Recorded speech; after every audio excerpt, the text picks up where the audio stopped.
It's Dusty and Jeremy coming at you. Wanting to talk to you about the challenge, where we're at, where we're going, things that are coming up, all that good stuff. So, Dusty, let's talk about the past 3 weeks, or we're into the third week of the challenge. So let's talk about the past 3 weeks, how the feedback you've been getting, feedback I've been getting, and maybe some new challenges that we want to throw towards folks as we settle in to the challenge. Yeah, so I've heard a lot of good reports from people, a lot of people that are doing paleo, maybe for the first time, and paleo zone, definitely a lot of people for the first time trying out the zone thing. I've heard from several people that are doing paleo zone that their performance and their wads has gone through the roof, and that's great. That's one thing that zone is very good about, is your see your performance go up. I don't know, have you heard from, what have you been hearing? So I've heard some negatives. I've heard some of the typical what I would call the withdrawal symptoms when folks get out of grains or go away from dairy. Several folks have said, I'm just sluggish. I don't have a lot of energy. I come into the workout and I just don't have a lot of energy. My carbs and it's just like that shock factor. But the good news is those same folks, after about a week, come back to me and say, wow, I'm actually feeling really good. I'm having a lot of energy. Well, we have had a couple of folks who've come up to us who have said, I still don't have a lot of energy when I take grains out. And so to those folks, and I've had those conversations with y'all, you're not alone. There is more than one. You know who I'm talking to. But if you haven't talked to me about that, and you're having that issue with the fact that you already have a high metabolism and you tend to burn stuff off fast, spinach and fruit is really hard.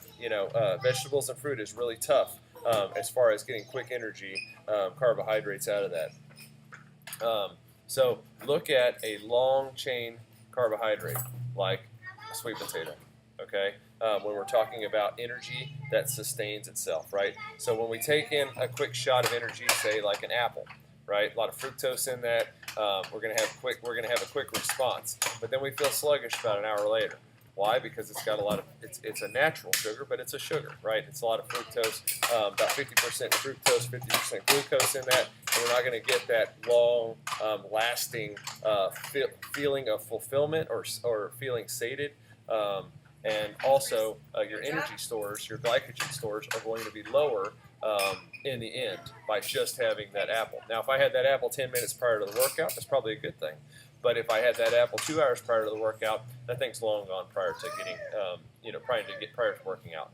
So think about more of a long chain carbohydrate, more of a complex carb, if you will. Sweet potatoes, any type of root is definitely a way to go on that.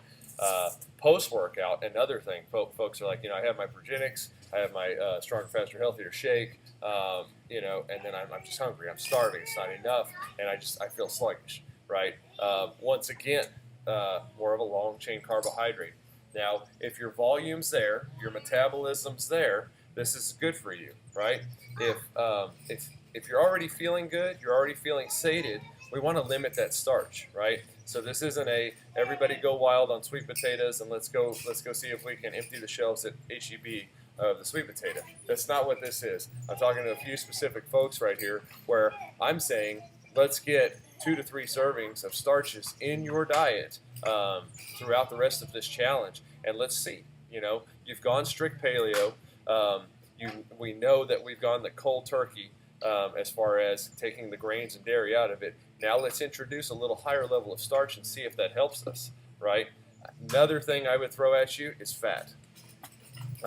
That's a big one, okay? Not getting enough fat, okay? Especially, I'm talking to that same population where your volume is there, your volume of working out, your volume of activity level in your life is there, your metabolism's there. Maybe you need to up your fat, right? Your body needs a different source of fuel because you're not getting it through the grains anymore. And fat is another one, right? So we can get those fat stores up. We're talking polyunsaturated fats here. I'm not talking about bacon grease. I'm talking about a polyunsaturated fat, coconuts, coconut oil, olive oil, almonds, almond milk, more of on the organic side, more of a pure almond milk. Make sure you don't get the sweetened vanilla. Chocolate is great, but I definitely not recommend it for the challenge. So going with an almond milk or something like that, getting a good polyunsaturated fat in your diet as well, going to make you feel more sated, and it's also going to give you a different type of energy store to pull from, especially when we get into those 10 to 20 minute workouts where you're going to need to draw from somewhere else other than your ATP and your glycolytic stores. So, what else, Dusty? Yeah, so I'm glad you talked about sort of that first week and sometimes into the second week kind of adjustment. A lot of people call it the paleo flu. You kind of just feel drained, and it's your body just naturally adjusting to the new fuel you're giving it. But so we're in the third week of the challenge now. Hopefully everybody's getting kind of comfortable with whatever they're doing, whether you're doing all paleo or paleo zone. So this is a really good time, especially if you're not seeing maybe the body comp changes that you're hoping for. This is a really good time to kind of ramp it up a little bit maybe. If you're just doing your paleo, then throw in some zone here and there as much as you can. Now that you're comfortable with that paleo, throw in some zone. And hopefully you'll get some of those performance results like we talked about earlier. Your performance will go up, and you might get some of those body comp results you're looking for.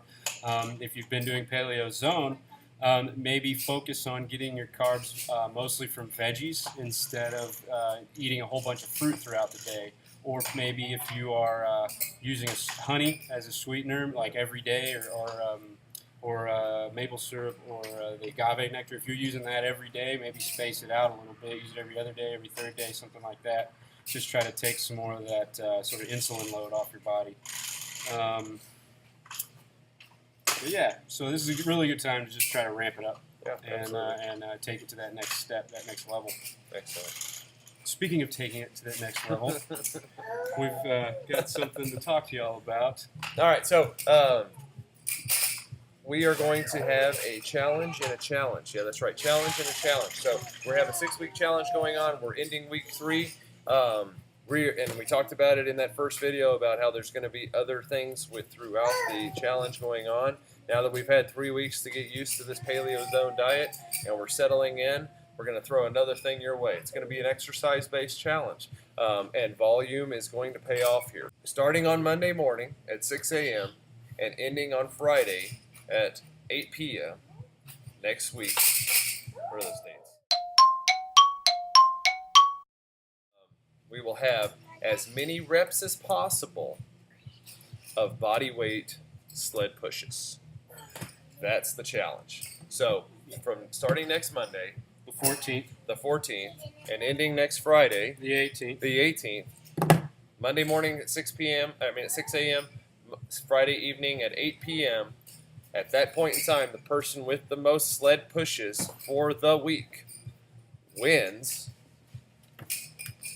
this right here, right?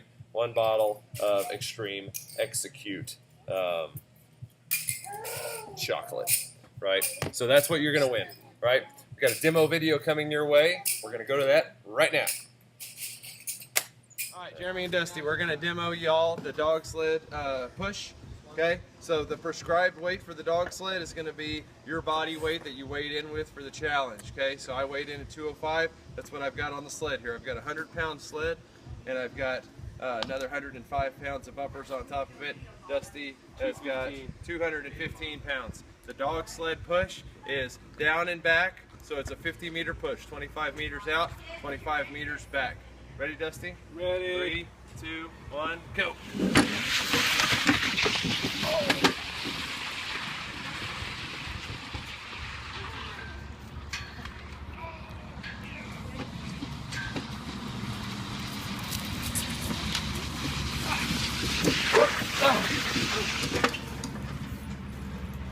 Get some.